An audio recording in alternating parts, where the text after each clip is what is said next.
A sloth, a donkey, and a curious human. Send a prompt and see what they're doing. One hits record with a question on his mind. Two brothers pick it up, see what they find. Corn takes his time, Herman's got the facts. Back and forth, they never hold back. My weird prompts, come on in, that's where we begin. My weird prompts, glad you're here. This episode was generated using artificial intelligence. Please verify facts. You know, Corn, this whole show runs on GPU compute, and we wouldn't be here without Modal. Seriously. And that's what powers all our text-to-speech. Everything you're hearing right now. They're an AI infrastructure platform. Developers use them to run GPU workloads in the cloud with zero infrastructure headaches. If you're building anything with AI, check them out. Modal.com. So Daniel sent us this one. And it's a question I think a lot of people carry around without ever quite articulating it. He writes, what factors go into shaping the personalities that we develop as adults? How early do our personalities begin to express themselves? How fluid are they? And to what extent are they influenced by genetics versus environment? Think of someone you've known for decades, a childhood friend, a sibling. Have they fundamentally changed over the years? Or have they just become more intensely themselves? That's the tension at the heart of this one, and I think it's worth pulling apart properly. This is a great one to dig into. And I'll say up front, the popular framing of nature versus nurture is genuinely outdated at this point. The science has moved well past that binary. What we're really dealing with is a dynamic interaction where genes and environment are constantly in conversation with each other, and the personality that emerges is the product of that conversation over decades. Before we get into the mechanisms, let's just establish what we mean by personality, because it's one of those words that everyone uses and nobody defines. Fair point. The framework that modern research converges on is the Big Five, sometimes called the ocean model: openness to experience, conscientiousness, extroversion, agreeableness, and neuroticism. These 5 dimensions emerge from factor analyses of personality descriptors across multiple languages and cultures, which is part of why researchers trust them. They're not theoretical constructs someone invented. They're patterns that kept showing up in the data regardless of where researchers looked. And by the way, today's script is brought to us by Claude Sonnet 4.6, which I mention mostly because I find it funny that an AI is writing a script about how personalities form. Somewhere in there is a joke about whether Claude has a stable trait profile. Highly conscientious, probably. Low agreeableness when you try to get it to do something it doesn't want to do. Neuroticism pending further study. So the Big Five gives us a common language. When researchers say personality is stable, they mean your relative position on these 5 dimensions tends to hold over time. You might always be the most extroverted person in any room you walk into, even if your absolute level of extroversion shifts. Right, rank order stability. You're still the extrovert of the group even if you've mellowed slightly. Okay, so let's start with the genetic side of this. Because I think most people have a vague intuition that genes matter, but they don't understand what that actually means quantitatively. The best data we have comes from twin studies, and the gold standard is the Minnesota study of twins reared apart. This ran from 1979 through 2006, and it studied identical twins who had been separated early in life and raised in completely different families. The finding that keeps coming up is a correlation coefficient of around 0.5 for personality traits, meaning about half the variation you see in personality across the population can be attributed to genetic differences. So 40 to 60% heritable, depending on the trait. Give or take. And here's the thing that people consistently misread when they hear that number. Heritability is a population statistic. It does not mean that 50% of your personality was determined by your genes and 50% by your environment. What it means is that, in the population studied, roughly half of the observed differences between people can be explained by genetic variation. It's a statement about variance in a group, not a statement about the causal architecture of any individual. Which is a genuinely important distinction, because the determinism reading of heritability is where a lot of bad pop psychology comes from. Completely. The heritability of height is around 80% in well-nourished Western populations. That doesn't mean your height was 80% determined by your genes. It means that in a context where most people have adequate nutrition, genetic differences explain most of the remaining variation in height. change the environment dramatically, and the heritability estimate changes with it. So, heritability is almost context dependent.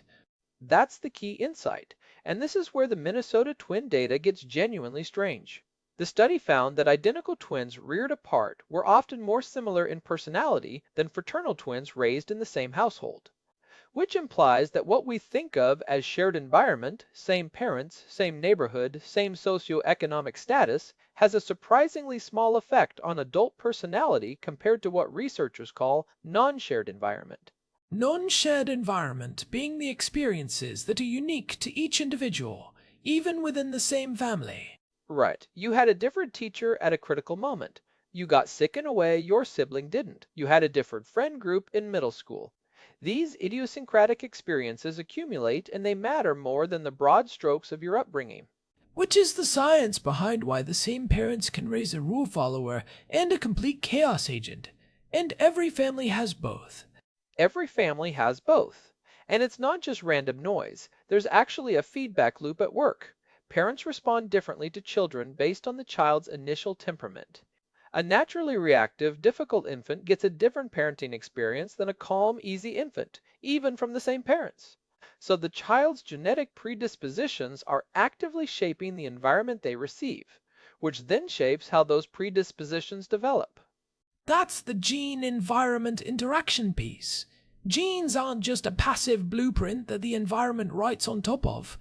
The mechanism is more like genes influence which environments you seek out, how you interpret experiences, and how strongly you react to stressors. A child with a genetic predisposition toward anxiety doesn't just feel more anxious. They're also more likely to interpret ambiguous situations as threatening, which means they accumulate more anxiety-reinforcing experiences, which amplifies the underlying trait. The genes and the environment are co-producing the outcome. And then there's epigenetics, sitting on top of all of this. Which is where it gets genuinely complex. Epigenetics refers to chemical modifications that affect gene expression without changing the underlying DNA sequence.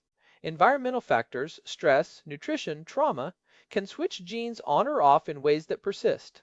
There's a 2023 study that looked at childhood adversity and found it was associated with changes in FKBP5 gene expression, which is a gene involved in regulating the stress response. So early life stress doesn't just affect you psychologically. It can literally alter how your stress response system is wired at a molecular level. Which has obvious implications for things like anxiety disorders and emotional regulation in adulthood. And it's part of why researchers are moving away from the clean additive model where genes contribute X% and environment contributes Y%. The interaction is multiplicative. The effect of a stressful environment on personality development depends on which genetic variants you're carrying. Same environment, different genetic background, different outcome. Okay, so we've established the genetic foundation and the interaction piece. Let's talk about how early this actually shows up, because I think this is where the data gets almost uncomfortable. The Dunedin Multidisciplinary Health and Development Study is the landmark here. This is a longitudinal study that has tracked a cohort of 1,037 people born in Dunedin, New Zealand between 1972 and 1973. They've been assessed repeatedly from birth all the way through their 50s now. And one of the most striking findings, published by Caspi and colleagues in 2000, is that behavioral observations made at age 3 predicted adult personality with meaningful accuracy. Age 3. A 15-minute observation of a 3-year-old. The researchers classified children into categories based on how they behaved during a brief structured interaction. Children classified as under-controlled at age 3, meaning impulsive, emotionally labile, restless, were significantly more likely to be impulsive, aggressive, and prone to unemployment at age 26.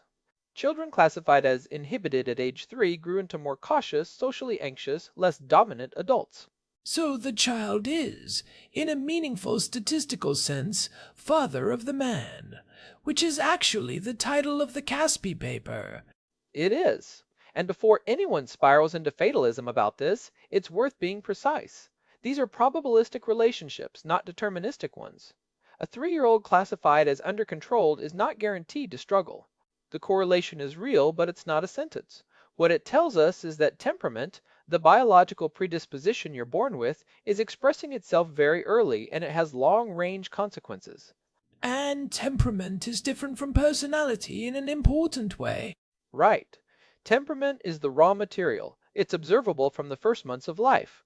Researchers can measure what they call reactivity in infants as young as 4 months old, essentially how strongly and quickly a baby responds to novel stimuli. Some babies are highly reactive, they startle easily, they cry intensely, they're hard to soothe. Others are calm, low reactive, relatively unbothered by new experiences. And those early differences in reactivity tend to predict the direction personality develops in. Jerome Kagan did a lot of the foundational work on this. High reactive infants being more likely to develop into inhibited, cautious children. And Kagan's longitudinal work showed that about a third of high reactive infants became notably fearful and shy by the second year of life, while only about 5% of low reactive infants did. The temperamental predisposition doesn't guarantee the outcome, but it loads the dice. So we've got this genetic foundation, expressed early as temperament, that then interacts with environment across development. Let's talk about what happens over the longer arc, because I think there's a widespread assumption that personality is essentially locked in by the time you're an adult. This is one of the most persistent misconceptions in pop psychology. The personality sets by 30. Idea. And the Dunedin data, along with a large body of other longitudinal research, flatly contradicts it. What does the evidence actually show about change over the lifespan? The concept that organizes this is the maturity principle, developed primarily by Brent Roberts. The meta-analysis Roberts and colleagues published in 2006 pooled data from 92 longitudinal studies covering more than 50,000 participants across multiple cultures.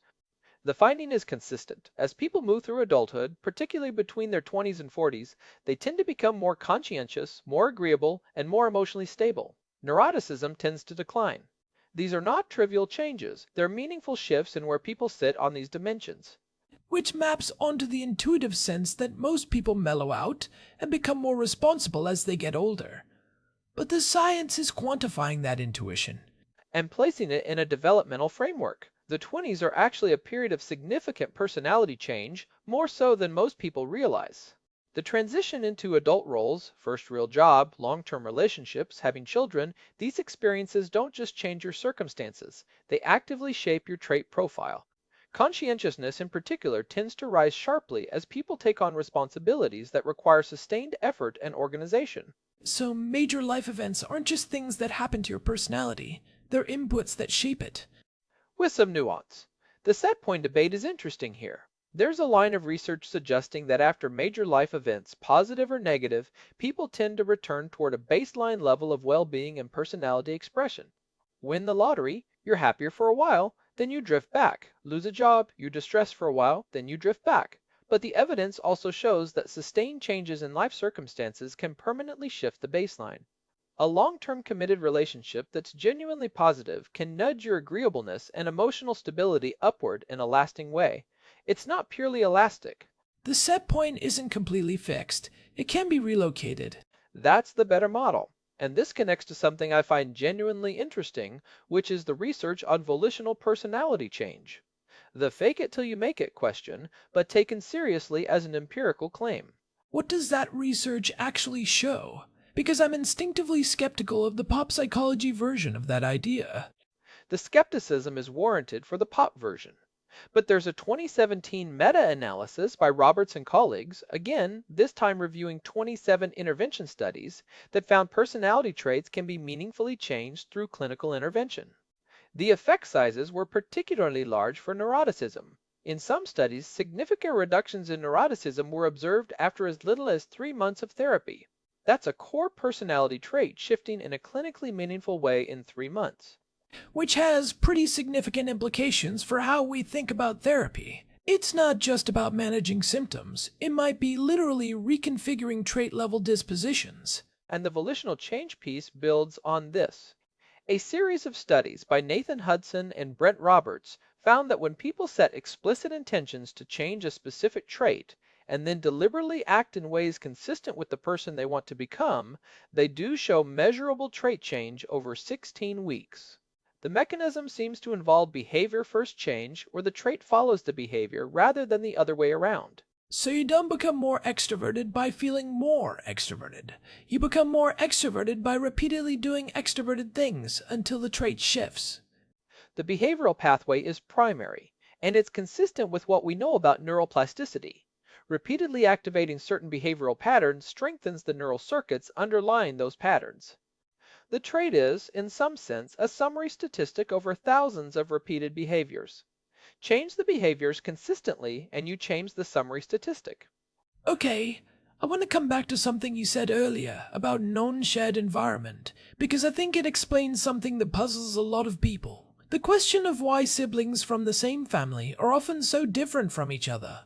This is one of the most counterintuitive findings in behavioral genetics. The shared environment, meaning everything that makes siblings' environments similar, same parents, same house, same general socioeconomic context, turns out to explain very little of the variance in adult personality between siblings. The non-shared environment, all the experiences that differ between siblings, explains far more. Which initially sounds wrong. How can the same parents matter so little? A few mechanisms are at play. First, the feedback loop we talked about. Parents don't treat all their children the same because the children don't present the same. A temperamentally easy child gets a different parenting experience than a difficult one from the same parents. Second, siblings often actively differentiate themselves. If an older sibling occupies the responsible one niche in the family, a younger sibling may be motivated to carve out a different identity. Third, peer groups, which are non-shared by definition, turn out to be enormously influential on personality development, particularly during adolescence. Judith Rich Harris made this argument pretty forcefully in The Nurture Assumption, that peer groups matter more than parents for personality development. She did, and it was controversial, but the evidence has generally supported the core claim. The specific content of parenting, the particular strategies parents use, seems to matter less for adult personality than the peer environments children are sorted into, which has some uncomfortable implications for parenting culture given how much anxiety we invest in optimizing parenting technique. I mean, the implications for parenting are genuinely complicated, because it doesn't mean parenting doesn't matter. It means it might matter in different ways than we assume. The Dunedin data is useful here. What predicts adult outcomes in that cohort isn't primarily the quality of parenting in isolation. It's the interaction between the child's temperamental characteristics and the environments they encounter, including but not limited to parenting. Severe adversity, abuse, neglect, these clearly matter and they matter through both psychological and epigenetic pathways. But within the normal range of parenting variation, the effects on adult personality are more modest than popular belief suggests. Let's talk about the Dunedin study's long-range findings a bit more, because I think the predictive power across decades is striking. The cohort is in their 50s now, and the data consistently shows that personality traits measured in young adulthood predict a remarkable range of life outcomes. Conscientiousness at age 26 predicts health behaviors, financial stability, and relationship quality at age 38 and beyond. Neuroticism is a robust predictor of mental health outcomes across the lifespan. The effect sizes are comparable to socioeconomic status as a predictor, which tells you something about how much personality matters for life outcomes.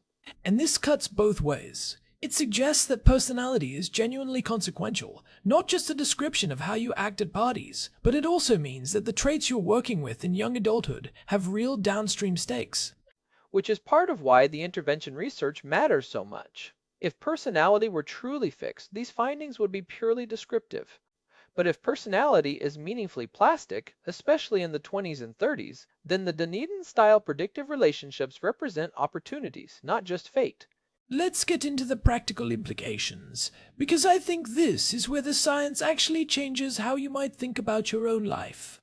The first implication I'd pull out is the distinction between traits and behaviors. Your core trait profile is relatively stable and substantially heritable, but specific behaviors are far more malleable than traits.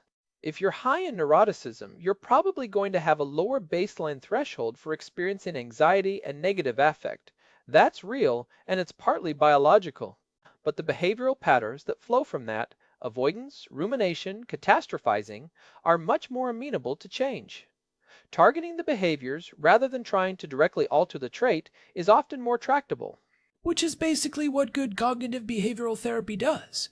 It doesn't promise to make you a different person. It changes the habitual response patterns that are making your trait expression costly. And the therapy meta-analysis supports this. The traits themselves do shift, but the pathway is often through behavior change first. The second implication is about environment design. We know that non-shared environment matters enormously for personality development, and we know that major life transitions can shift trait levels. This suggests that the environment you put yourself in, the social context you choose, the roles you take on, are not just consequences of who you are. They're inputs into who you're becoming. If you want to become more conscientious, taking on a role that requires conscientiousness might be more effective than trying to summon conscientiousness through willpower. The role structures the behavior accumulates into the trait. We see this in the data on the transition to parenthood, military service, demanding professional training. These environments produce measurable personality change, particularly in conscientiousness and emotional stability. There's also something useful in the heritability finding for how we think about self-judgment. If 40 to 60% of personality variation is genetic, then a lot of what you're working with was given to you, not chosen. That's not a reason for complacency. But it is a reason to be somewhat less harsh about the trait level stuff you find difficult. The clinical language for this is working with your temperament rather than against it. If you're a high reactive, anxious person by disposition, the goal probably isn't to become someone who never feels anxious. It's to develop the skills and context that allow you to function well given that trait profile, which is a different and arguably more achievable goal. What about assessment? Because Daniel's prompt is partly about understanding personality, and I think a lot of people have only encountered personality frameworks in the context of pop psychology quizzes that may or may not be measuring anything real. The IPIP-NEO is the gold standard free assessment for the Big Five. It's the International Personality Item Pool version of the NEO Personality Inventory, and it's what researchers actually use. It's publicly available, and it gives you a scored profile on all 5 dimensions. The key thing to do with it, if you're taking it seriously, is to take it multiple times over several years, because the research on personality change is about trajectories, not snapshots. A single assessment tells you where you are. Multiple assessments tell you how you're moving. And the changes you're looking for are meaningful shifts in your relative position, not just day-to-day mood variation. Right. Personality assessments have test-retest reliability issues over short time periods because your mood on the day of the test affects your responses. But over periods of years, the drift in scores reflects genuine trait-level change. Tracking that over time gives you information about whether major life events or deliberate interventions are actually moving the needle. There's something almost radical about that as a self-knowledge practice. Most people never revisit their personality assessments. They take one in a corporate team-building session and treat it as permanent. And the science says that's the wrong approach. Your personality at 22 is not your personality at 42. The rank order stability means you're probably still relatively where you were, but the absolute levels can shift meaningfully. The maturity principle isn't a platitude. It's an empirical finding with consistent effect sizes across cultures. Let's zoom out to the bigger questions Daniel's prompt is gesturing at. Because underlying all of this is a question about identity and change. If your personality can shift, what does that mean for the idea of a stable self? This is where the science and philosophy start to overlap in interesting ways. The rank order stability finding actually supports a coherent sense of self across time. You're still recognizably you. The people who know you across decades are not wrong to feel that they know you, but the absolute level changes mean that you're not imprisoned in your 22-year-old self either. The self is more like a river than a fixed object. There's continuity in the pattern, but the water is always different. I was going to compliment that, and then I remembered, we're not supposed to use analogies. I walked right into that. You did, but the point stands. The continuity is real and the change is real, and holding both of those things is actually the more accurate picture than either you can't change or you can be anyone you want. And there's something important in the Dunedin data on this. The people who showed the most adaptive personality development over the decades, moving toward greater conscientiousness, agreeableness, and emotional stability, tended to be the ones who engaged with role demands and relationships in ways that required those traits. The change wasn't purely spontaneous. It was scaffolded by the structure of their lives. Which brings us back to environment designed as a lever, not just for behavior, but for who you become. The long-range implication of all of this is that the choices you make about your environment in your 20s and 30s, the relationships you invest in, the roles you take on, the communities you join, are not just lifestyle choices. They're inputs into the person you'll be in your 50s. The science doesn't tell you what choices to make, but it does tell you that those choices have trait-level consequences that compound over time. And on the research frontier, there's a genuinely interesting question about whether we're approaching a point where personality trajectories could be predicted and potentially influenced in ways that raise serious ethical questions. The predictive piece is already further along than most people realize. The Dunedin-style data shows that personality profiles in early adulthood predict health, financial, and relationship outcomes with effect sizes that rival socioeconomic status. If you add genomic data to that, the predictive power increases further. We're not at the point of reliably predicting individual outcomes, but the population-level relationships are strong enough that you can imagine insurance actuaries, employers, or educational institutions wanting to use this kind of data. Which is a minefield, because heritability doesn't mean immutability, and using a trait profile measured at one point in time to make consequential decisions about someone's future runs directly against what the longitudinal research shows. The policy and ethical implications of personality science are genuinely underdeveloped relative to the science itself. We know enough to know that personality is consequential for life outcomes. We don't have good frameworks for how that knowledge should and shouldn't be used. All right, let me try to pull together the takeaways here, because there's a lot of ground covered. The genetic contribution to personality is real, roughly 40 to 60% of population variance, but it's not deterministic. It's probabilistic, and it interacts with environment in ways that are genuinely complex. Temperament expresses itself early. You can see meaningful individual differences in infants, and observations at age 3 predict adult outcomes with uncomfortable accuracy. But personality continues to develop well into adulthood. The maturity principle is real, and meaningful change is possible through sustained behavioral change and environmental inputs. And the practical upshot is that personality is a starting point, not a fixed destination. The traits you're working with are partly given, partly constructed through the environments you choose and the behaviors you repeat. Self-awareness about your trait profile is genuinely useful because it lets you work with your tendencies rather than against them, and it helps you identify where deliberate effort is most likely to pay off.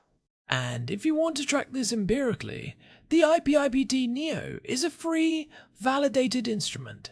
Taking it periodically over years gives you a longitudinal picture of how you're actually changing, which is more useful than the single snapshot. The open question I keep coming back to is the environment design piece at a societal level.